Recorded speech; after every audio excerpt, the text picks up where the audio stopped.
Dans notre séquence ping-pong, je reçois Didier Long pour répondre à une critique plutôt radicale de Didier Mereuze-Delacroix à propos de La dernière nuit pour Marie Stuart, la pièce que Didier Long met en scène au Carré Marigny avec Isabelle Adjani.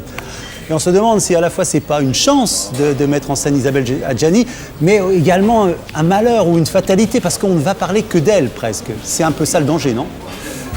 Cette pièce, je voulais absolument que ce soit Isabelle qui la joue. Je ne l'aurais pas montée si ça n'avait pas été Isabelle Adjani. Je l'ai adaptée pour Isabelle Adjani. Et avec l'envie qu'il y ait toute une pléiade de très très bons comédiens et de comédiennes autour. Alors dire que c'est une pièce de Wolfgang Hildesheimer, qui est un auteur qui n'est pas très connu en France, non. Dont on sait, et vous dites qu'il est beaucoup plus connu en Allemagne. Ah oui, c'est un auteur emblématique de l'après-guerre en fait.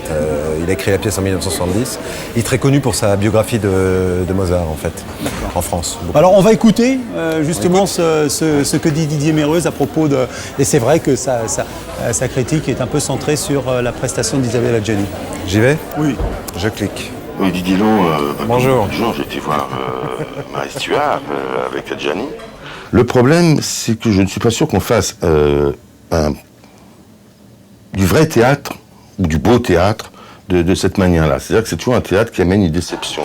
Et je pense qu'effectivement, une des grosses faiblesses du spectacle, c'est notamment le texte, mais qui effectivement un texte quand même assez lourd, assez daté.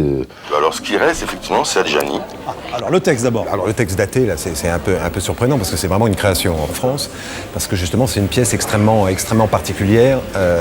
Alors résumons-la en fait, parce que c'est vrai qu'on a l'impression qu'avec le titre, La dernière nuit pour Marie Stuart, on a tout dit. Effectivement, ce sont les 2 dernières heures de la vie. C'est les 2 dernières heures. Voilà, unité de lieu, unité de temps, unité d'action. On est presque dans un théâtre réalité en fait. Maintenant, l'aspect historique, il l'évacue, j'allais dire, d'emblée, Hildesheimer. D'autant plus que personne ne sait exactement qui est Marie Stuart. Bon, reine d'Écosse, en conflit avec la reine d'Angleterre, voilà. Mais qui n'a jamais régné. On la connaît surtout parce qu'elle a représenté le catholicisme et cette dichotomie entre protestants et catholiques, en fait.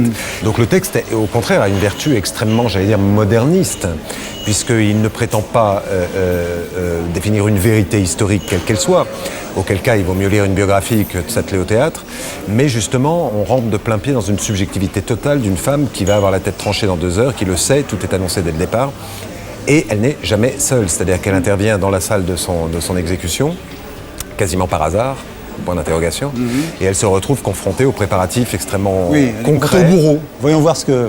Le problème ici, c'est que je reconnais en permanence Adjani, que j'attendais bien sûr qu'elle m'étonne, qu'elle me surprenne, qu'elle ne soit pas elle-même, ou plus exactement pas l'image que j'ai d'elle-même, et là je la retrouve là. Je la retrouve peut-être... Je clique. Qu'Isabelle Adjani ne surprenne pas, là je suis un petit peu étonné. Pour ceux qui l'ont vu, et j'espère ceux qui vont venir le voir, Isabelle Adjani est vraiment là, mise à nu, et elle prend des risques considérables. Elle n'est pas apprêtée, elle a ses cheveux gris, elle a ses cheveux blancs, elle est en total dénuement. Donc qu'elle ne soit pas surprenante et qu'on la voit telle qu'on l'a toujours vue, ça c'est un argument qui me semble très curieux. En tout cas, moi, sa prestation ne me fait penser à aucune autre. Voyons voir ce que... Tel que je l'ai toujours connu depuis des années. Jamais, c'est bien ça pour moi le problème, jamais ça ne se transcende, jamais ça ne va au sublime, jamais ça ne bouleverse, ça nous emmène vers des horizons perdus. Alors, je crois que ça, effectivement, en fait, c'est pas complètement innocent. Ça tient effectivement à ce manque d'équilibre dont je parlais tout à l'heure. C'est-à-dire qu'effectivement, on a au fond, dans la plus pure tradition du XIXe siècle, au fond, une prestation d'acteur. Et avec autour... Prestation d'acteur, oui.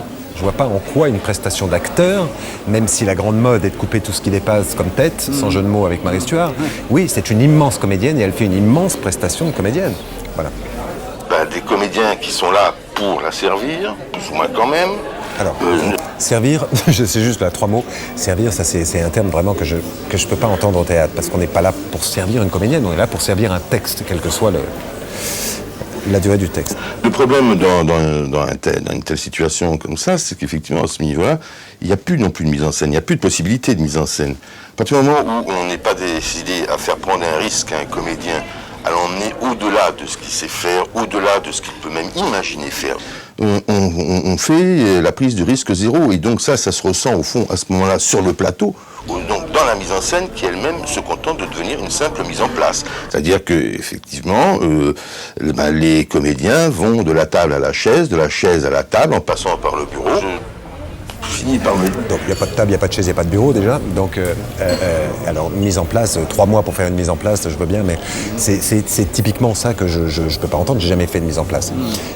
J'ai jamais et très rarement indiqué un mouvement à un comédien. Je préfère l'induire en fonction des intentions et par l'interpénétration des intentions les uns par rapport aux autres en tout cas.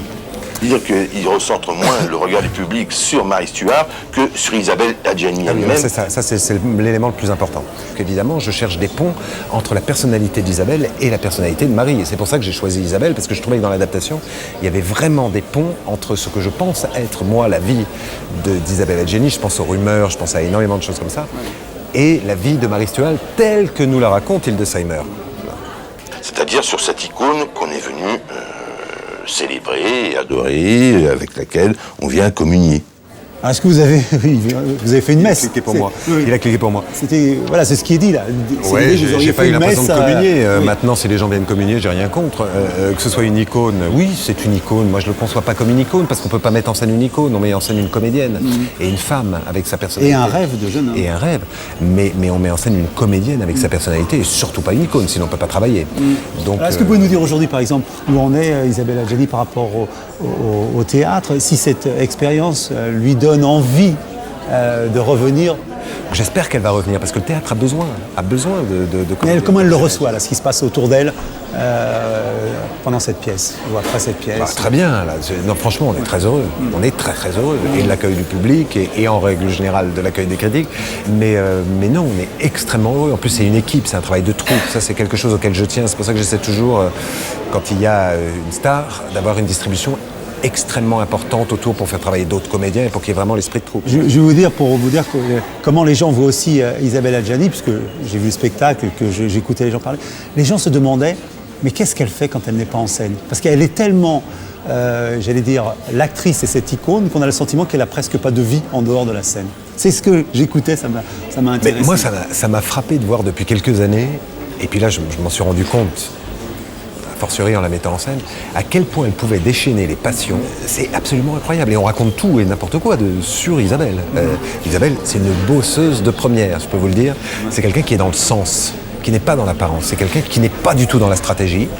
Et elle aurait sans doute eu une carrière, elle serait sans doute plus présente et dans les médias et sur les scènes et au cinéma si elle était stratège. Elle a tous les moyens de l'être. Voilà, on a beaucoup parlé d'Isabelle Adjani, j'espère que vous ne voulez pas. Au début, vous avez dit, non, très bien, parce moi, ça me passe. Il y a une très grande demande, une très grande attente. Et j'invite chacun à aller au Carré Marigny pour voir la dernière nuit pour Marie Stuart avec au Théâtre Marigny, voilà, au Théâtre Marigny. Voilà, la seule conclusion qu'on peut dire, c'est venez au théâtre. Allez au théâtre, de toute façon. En tout cas, merci beaucoup. Merci.